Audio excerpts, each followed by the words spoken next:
So, ang daming pasabog ngayon mga sangkay. Si PBBM nga ba, no, ay nasa dead end na.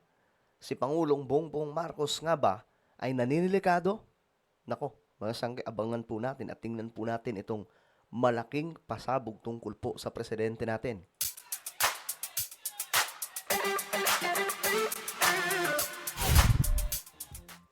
Okay, let's talk about this issue, mga sangkay, na pinupukol ngayon kay PBBM, na ito ay pinasabog ngayon, mga sangkay, no? At usap-usapan po sa mga balitaan.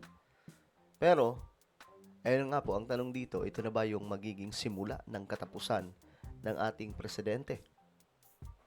2026, bagong issue, bagong taon.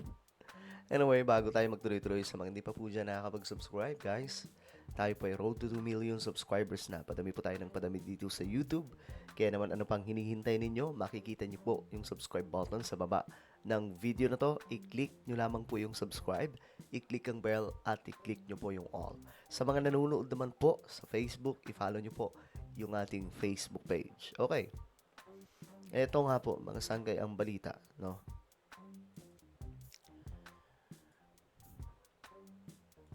Ayan. Chavit Singson, itinuro sina PBBM at Romualdez bilang umano'y mastermind sa corruption. Ito ay pinasabog ni Chavit Singson. May mga napanood akong iba, pero dito na ako magre-react, mga sangkay, sa isang video na to. Okay? Sabay-sabay po natin panoorin ito at sabay-sabay din po tayo mag-react. Kayo sa comment section, ako naman dito. Alright. Kaalyado noon, whistleblower na ngayon. Mabibigat na alegasyon na naman ang binitawan ni dating Ilocos Sur Governor Chavit Singson laban kay PBBM. Pero para sa Malacanang, ito'y puro paninira lamang.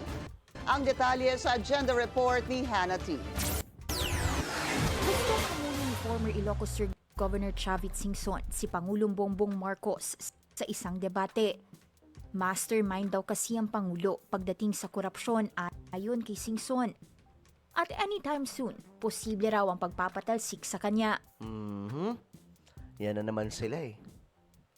Anytime soon, posible ang pagpapatalsik sa kanya. From 2023 up to now, mga sangkay, ginawa po nila yan. Hindi ko na sinama yung 2022 kasi mga sangkay, 2022, kalmado pa yun eh. 2023, doon nag-umpisa yung kalampagan. Pero 2026 na, wala pong nangyari kay PBBM. No? So, ewan ko, paano nila gagawin yon, mga sangkay. Pero yun nga po, ito yung pasabog po ni Chavit Singson. Tingnan natin kung may punto at kung may kalalagyan si PBBM. Ang advice ko sa my former friend, My former friend. dapat sumuko na siya. Mas maganda kung sumuko sa pulis o sa military. Wala kang ligtas dito. Hindi ka makakaligtas. Ang laki yung ginawa yung kalukuhan. Inilatag niya ang mga akusasyong orchestrated ang mga ginawa ni PBBM nitong nakaraang taon para manatiling malinis ang kanyang pangalan.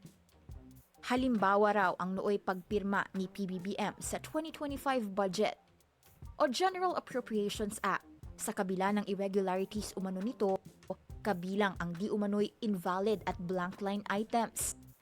At dahil bumagsak daw ang public rating ng Pangulo, sinundan daw ito ng deliberate image building niya para magmukha raw itong mabait, kabilang ang ilang serye umano ng scripted interviews ni PBBM.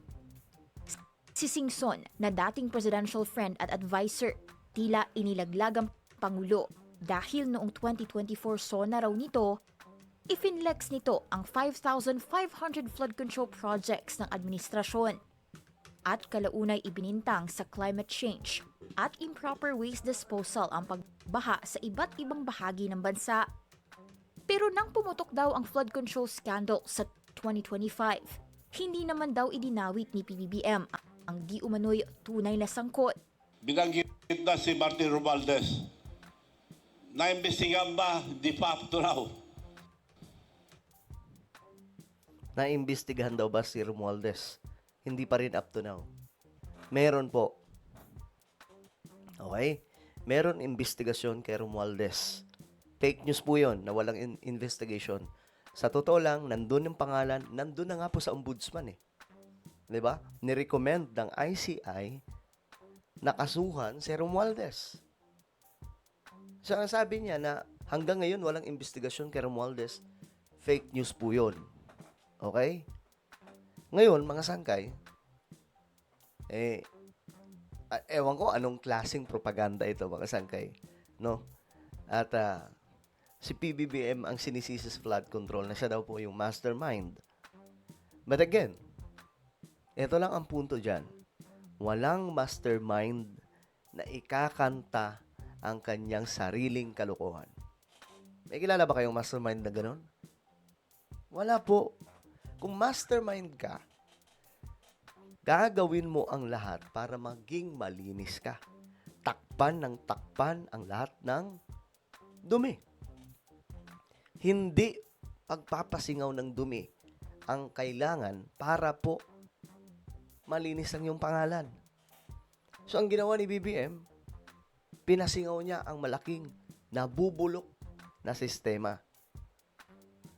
At aminin niyo man o hindi, kahit si Chavit Singson, kahit aminin niyo o hindi, siya lang ang kaisa-isang pangulo na nagkaroon ng lakas ng loob o nagkaroon ng political will para po pasingawin ang mabaho at nabubulok na sistema ng korupsyon. Walang ibang nakagawa niyan. Si BBM lang. 'Di ba? So, pag sinabing mastermind, mukhang malabo yan, mga sanggay. Pero tuloy natin. Dahil pinsambuo niya ito, kasama niya mastermind. They're both mastermind. So up to now, ni investigasyon wala. Yan ang fake news. Meron, mga sangkay. Pwede niyang i-search sa Google, sa YouTube, makikita niyo mga balitaan doon na iniimbestigahan. Ang problema lang, mga sangkay, walang ebidensya. Sabi nga namin, ba't ganun? Ba't ang linis ng pagkakagawa? Kasi, hinahanapan ng ombudsman eh. Sabi nga ng DILG, hinahanapan ng dokumento, hinahanapan ng mga nakausap, pero wala po talaga eh. Walang lumalabas na ebidensya. Si Zaldico sana. Kaya nga lang, itong si Zaldico, hindi niya ilalaglag si Romualdez lang. Kailangan niya idamay ang presidente. Bakit? Para makatakas siya at maprotektahan niya ang kanyang kayamanan kung malalaglag si PBBM. Kasi kung si Romualdez lang, kulong pa rin siya eh. Humarap na noon si former Speaker Martin Romualdez sa ICI at bahagi siya ng pinakakasuhan sa ombudsman. Di ba? Bahagi sa pinakakasuhan. So, ibig sabihin, fake news yung sinabi ni Chavit Singson. Kasunod ng mga aligasyon tungkol sa pagtanggap ng di umano'y kickback sa infra projects. Una nang ibinahagi ni Singson na talamak daw ang tila maanumalyang proyekto sa Ilocos Region, ang balwarte ng pamilya Marcos. May mga paborito raw itong kontratista, pero kapag sinilip ang mga proyekto ay tila ghost o substandard naman. Hindi lang si PBBM ang inatake ni Singson. Si Palace Press Officer at Undersecretary Claire Castro, dati na raw attack dog ng Pangulo, pero kalaunay inappoint naman bilang USEC. After 13 days lang, yung Alam nyo guys, napapansin ko, parang big deal sa kanila si Attorney Claire Castro, parang, alam nyo yun, yung simpleng salita lamang po ni Yusek Castro, sumasabog po yung kabila. Kita nyo mga sangkay, tagapagsalita lang, pero sila tinatablan. last na banat niya kay BBM. After 13 days, Claire Castro was appointed USEC of the Presidential Commission Communication Office with a budget of 2.4 billion. Nagbago na at takdog pa rin pero tuta na ni Marcos. Agarang sagot ng Malacanang, tila pinipilit na lang daw dumihan ng mga nagawa at plano ng Pangulo. Alam na raw ng taong bayan ang pagkakaiba ng isang totoong makabayan sa isang gusto lang iangat ang bansariling kapakanan. Hindi raw nagpapakabayani si PBBM ayon kay Castro at obligasyon nitong linisin ng gobyerno. Correct. Pero dahil marami na raw naaapektuhan sa aksyon ng Pangulo, tila may mga gumagawa na lang daw ng mga kwento para ibagsak siya. Yan ay matapos hindi makinabang at hindi mapagbigyan ng iilan sa kanila. Ano ba? Hindi ba napagbigyan si Chavit Singson? Kaya in-unfriend si PBBM. Ganun ba yun, Yusek Claire Castro? Kaya raw pinipili ng mga ito manira. Una nang isiniwalat ni Singson ang pag-atras sa suporta sa Marcos administration sa kabila ng pagtulong nitong manalo si PBBM sa eleksyon. Tila kinalimutan na raw kasi siya ng Pangulo at hindi nabigyan ng director-level position ayon sa kanyang mga pahayag nung Ayun naman pala. Kaya naman pala panay banat. Alam niyo yung problema sa politika sa Pilipinas, yung utang na loob na salita. No? Kaya yung iba diyan, 'di ba, yung mga nag-i-sponsor sa mga